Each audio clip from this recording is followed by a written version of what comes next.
dipersembahkan oleh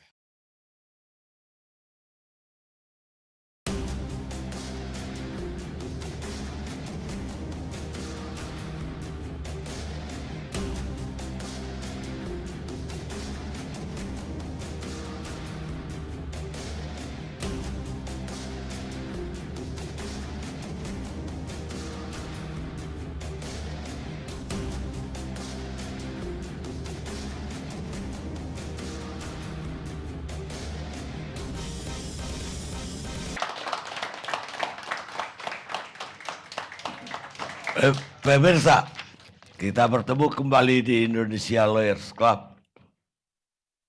Malam ini kita akan membahas sesuatu yang muncul mendadak, katanya bagi orang Jakarta pasti mendadak, karena jauh dari Banten. Itu ya munculnya pagar laut misterius di pantai Tangerang, Banten. Sehingga kita bikin judul mencari dalang munculnya pagar laut misterius. Sekarang giliran Pak Ropi Muklis, Ketua Umum Barisan Kesatria Nusantara. Mui terakhir.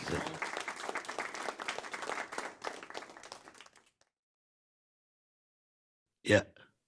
Bismillahirrahmanirrahim. Assalamualaikum warahmatullahi wabarakatuh. Kawan-kawan, kita ini kan sesama anak bangsa ya. Jadi negara kita juga negara hukum. Kalau semua berbicara begitu bebasnya tapi tidak ada batasan-batasan, ini juga bahaya. Nanti kita sesama anak bangsa terpecah belah hanya gara-gara masalah pagar laut. Nah, ketika ada masyarakat seperti Pak Edi Mulyadi, terus kemudian Pak Khalid, terus kemudian menganalisa lalu menyimpulkan, padahal di negara kita ini negara hukum tentu memakai azas namanya praduga tidak bersalah. Apalagi kalau kita ini sebagai orang Islam, kedepankan tabayun dulu, tidak boleh mengira apalagi ini disaksikan seluruh rakyat Indonesia. Begitu gampangnya gara-gara pagar laut belum ketemu karena tidak sabar KKP masih melakukan investigasi, panjenengan-panjenengan ini sudah memvonis dan menjustifikasi karena mungkin yang katanya Gus Irfan, janganlah kita ini benci kepada suatu kaum sehingga kita tidak adil. Nah, Indonesia ini dibangun bersama-sama tentunya, nggak bisa orang Cina sendirian, nggak bisa. Orang Yaman sendirian nggak bisa, orang Jawa juga nggak bisa. Nah, persoalan pagar laut sebenarnya persoalan yang sangat simpel. Saya juga kadang-kadang geli ya, sampai melihat presiden kita ngurusi pagar laut. Jadi menterinya ngomong, ininya ngomong. Lah, urusan pagar laut ini kan sebenarnya urusannya beliau yang ada di pemerintahan. Dalam hal ini siapa sih tuan rumahnya, siapa sih yang menjaga laut itu siapa? Kok sampai 7 bulan, kok tidak tahu sekarang rame. Ini rame karena ada PSN PIK. Banyak masyarakat yang tidak paham, termasuk Pak Khalid. Ini karena PIK dijadikan PSN. Nah ini berita salah. PSN itu berdiri sendiri dengan proyek PIK 2 maupun PIK 1. Saya sudah sering kali podcast dimanapun saya sampaikan dalam rangka untuk edukatif. PSN itu tanahnya kurang lebih ada yang mengatakan 1.754 hektar dan di situ merupakan lahan-lahan yang sebenarnya tidak ada penghuninya, kalau tambak iya.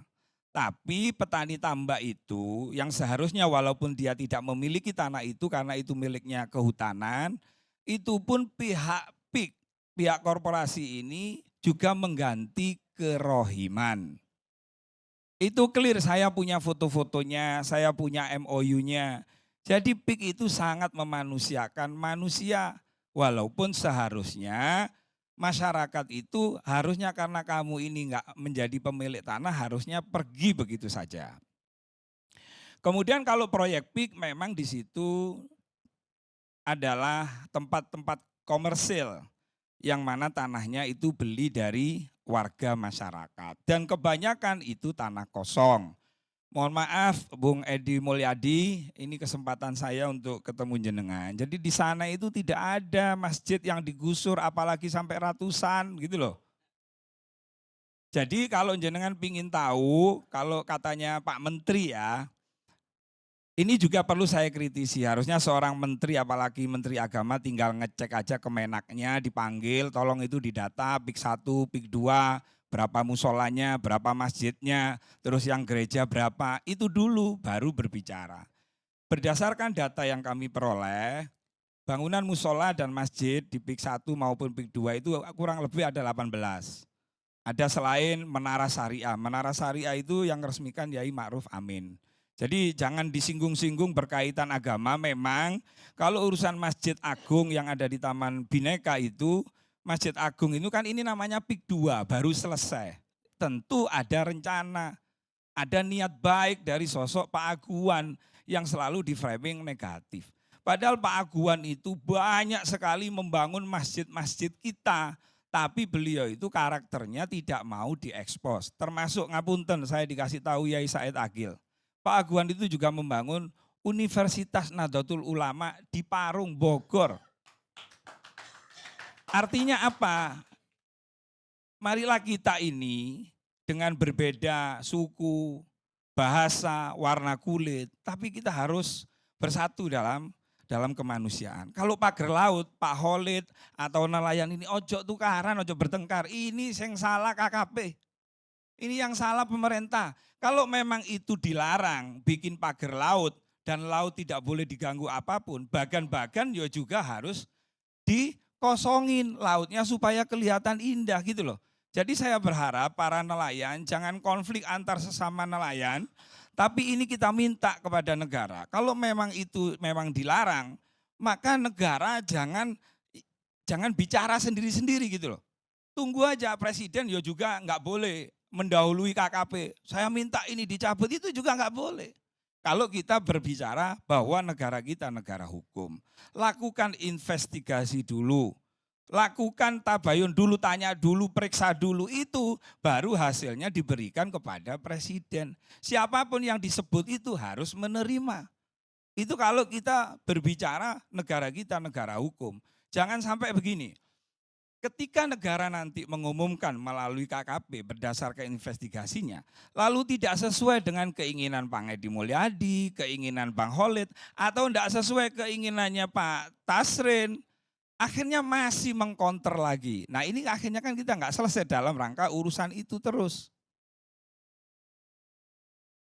Nah kesempatan ILC ini marilah kita jadikan introspeksi semua bersama.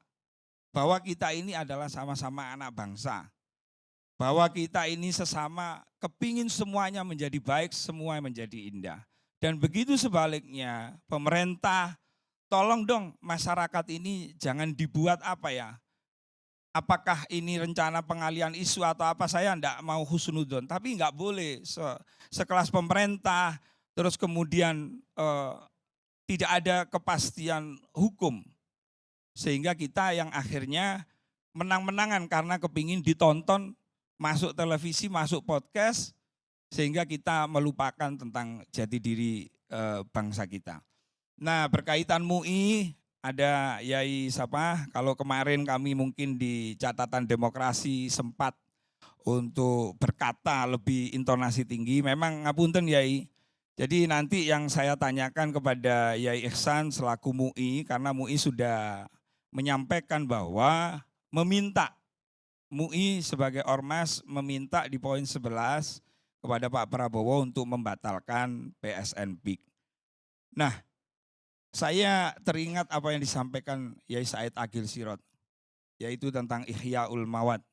Ketika tanah ini terbengkalai, tanah ini enggak terurus, lalu sampai kapan? Apa sampai ila yaumil qiyamah tanahnya Kementerian Kehutanan ini dibiarkan begitu saja?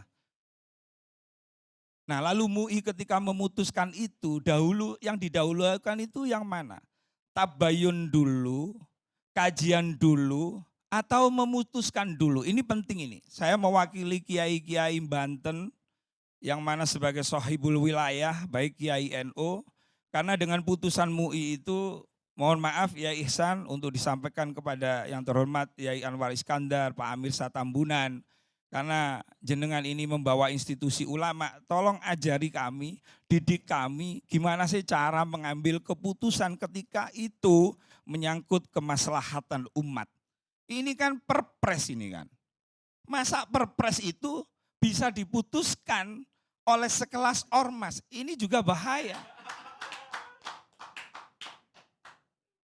Nah, jadi yang perlu kami koreksi, memang kami dengar-dengar setelah kami kritisi kenapa kok tidak ada kajian, kenapa kok tidak ada tabayun kepada PSNP, kepada pemerintah, kepada pihak PIK. Saya dengar-dengar MUI juga membentuk tim tabayun. Jadi divonis dulu, setelah rame baru bikin tim tabayun. Terima kasih Bang Karni. Wallahul muwaffiq ila aqwamit thoriq. Wassalamualaikum warahmatullahi wabarakatuh.